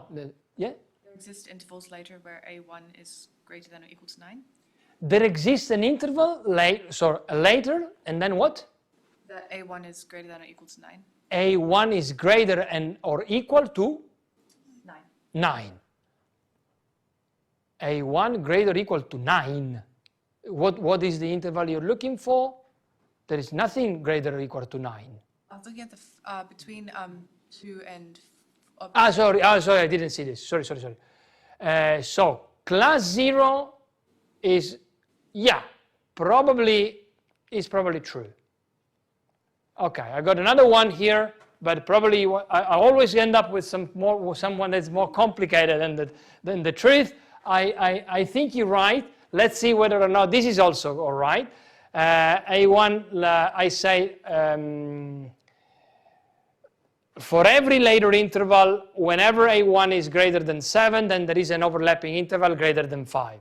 So in class 0, for example, every time A1 is greater than 7, say for example in here, this is class 0, so it should be false. Then there is an overlapping interval in which A2 is greater than 5. Violated, right? Again? The first class 0 violate that one. I've written this, or I thought of this as separating 0, so this should be false on 0, but maybe I was wrong. This is true here, right? Yep. Okay. Is it also true here? No. Right? Because every overlapping interval of this guy, no, this is also true here. Oh, so I was wrong. So your formula is better than mine. Doesn't matter. So you have a better machine learning, a better interval temporal logic learning algorithm than I have at least on top of my head. Good.